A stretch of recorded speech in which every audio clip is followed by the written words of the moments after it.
Israel से एक बहुत बड़ी गलती हो गई है। इजराइल की सेना के हमले में लेबनान का एक सैनिक मारा गया है, जबकि 3 घायल हुए हैं। इजराइल का युद्ध हिजबुल्लाह से चल रहा है, लेकिन अब इस हमले के बाद इजराइल के लिए मुश्किलें बढ़ सकती हैं। वैसे नेतन्याहू ने हिजबुल्लाह को लेकर एक ऐसा सिग्नल दिया है जिससे साफ हो गया है कि इजराइल की सेना बहुत ज्यादा प्रेशर में है।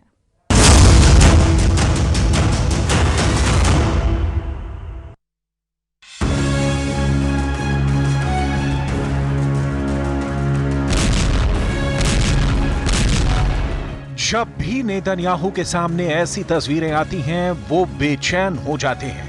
ये इजराइल का दूसरा सबसे बड़ा शहर हाइफा है और यहाँ हिजबुल्लाह के हमलों ने इजराइल को झकझोर कर रख दिया है। कभी जमीन पर आग तो कभी आसमान में आग।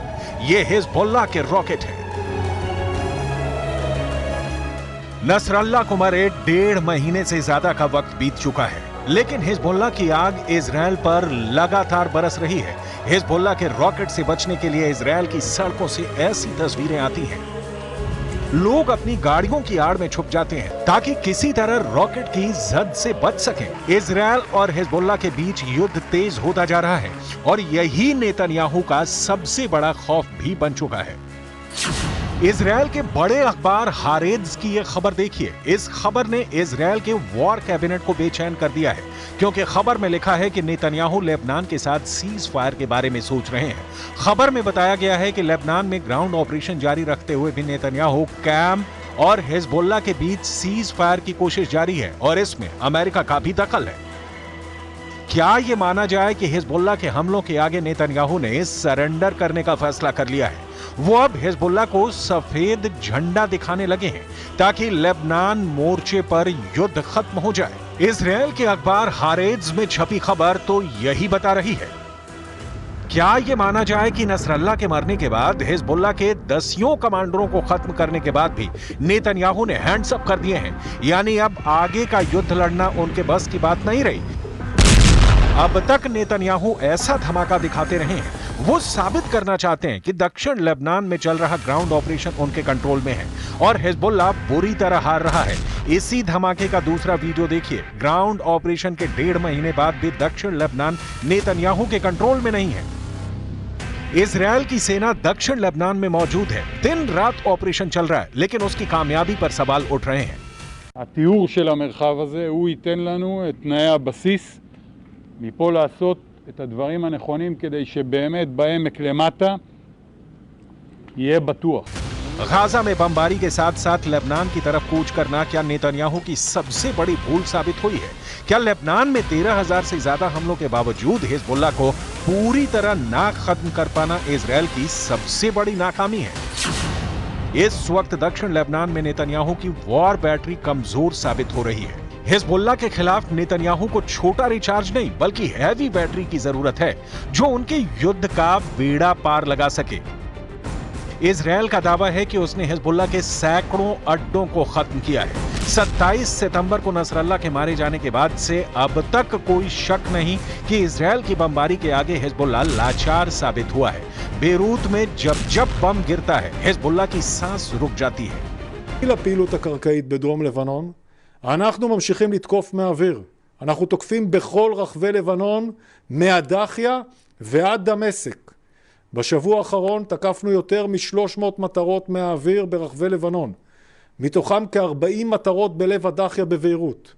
תקפנו מחסנים של אמצעי לחימה, מפקדות צבאיות וסוללות טילים של חיזבאללה. השמדנו את מרבית אתרי הייצור ומחסנים של אמצעי לחימה של חיזבאללה בביירות, ואנחנו ממשיכים לפגוע במה שנותר. अब ये वीडियो देखिए। बेरूत के तायोना इलाके में इजराइल ने 11 मंजिला इमारत पर बम गिराया। अब इस धमाके के दौरान जो बम गिरा, उस बम की फोटो देखिए। ये अमेरिका की तरफ से सप्लाई किया गया जेडएम बंकर बस्टर बम है। ये जीपीएस गाइडेड बम है। 300 किलो से लेकर 950 किलो तक का ये बम अपने टारगेट के 5 मीटर के दायरे में गिरता है। ये बम इस 11 मंजिला बिल्डिंग की तरफ बढ़ता है। इजराइल का दावा है कि ये बिल्डिंग हिजबुल्लाह का ठिकाना है। और फिर देखिए ये धमाका। ऐसे हुआ ये धमाका जिसमें पूरी इमारत ढह गई।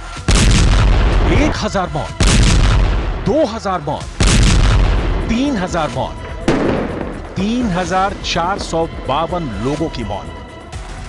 ये है लेबनान पर इजरायल की बमबारी का अब तक का रिजल्ट। लेकिन दक्षिण लेबनान में चल रहे ग्राउंड ऑपरेशन में इजरायल को कई झटके लगे हैं और यही नेतन्याहू के लिए बहुत बड़ा चैलेंज बन चुका है। उनके विमानों ने आसमान से बमबारी करके तो हिजबुल्लाह को घुटनों के बल ला दिया है, लेकिन ग्राउंड ऑपरेशन में इजरायल को बहुत बड़े झटके लगे हैं, क्योंकि दक्षिण लेबनान और गाजा दोनों जगह से इजरायल के लिए बुरी खबरें आ रही हैं।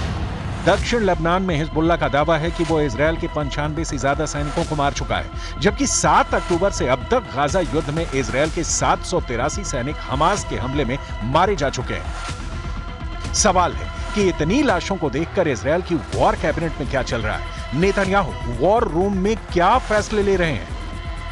इजरायल का दावा है कि अब तक वो हिजबुल्लाह के हथियारों पर इतने बम गिरा चुका है कि उसका रॉकेट और मिसाइल वाला जखीरा सिर्फ 20% बचा है और अब बाकी बचे हिजबुल्लाह के लड़ाकों और उसके अड्डों को खत्म करने में ज्यादा वक्त नहीं लगेगा। लेकिन सच ये भी है कि दक्षिण लेबनान में इजरायल अब भी जूझ रहा है। 1.5 महीने के ग्राउंड ऑपरेशन में उसके कंट्रोल में ऐसा कोई इलाका नहीं है जिसे वो अपनी बहुत बड़ी जीत बता सके। אני רוצה שתדעו שצה"ל במקביל עובד חזק מאוד. היום תקפנו כבד מאוד בביירות, בדחיה, מטרות של חיזבאללה. אנחנו תוקפים בעומק ואנחנו תוקפים הרבה מאוד בסוריה ובגבול סוריה-לבנון כדי שלא ייכנס לחיזבאללה אמל"ח.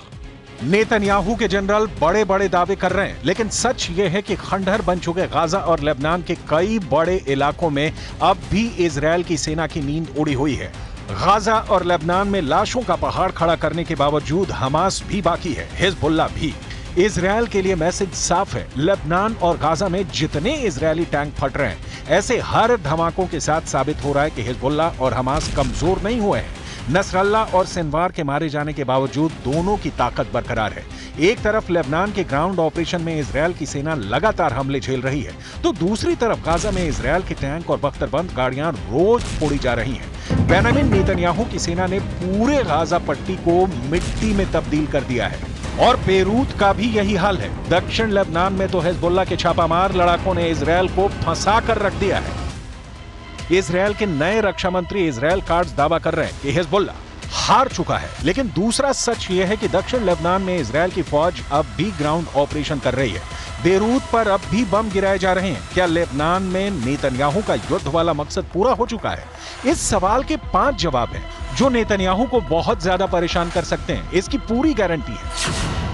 पहला जवाब, हसन नसरल्ला की इजरायल के हमले में मौत हो चुकी है।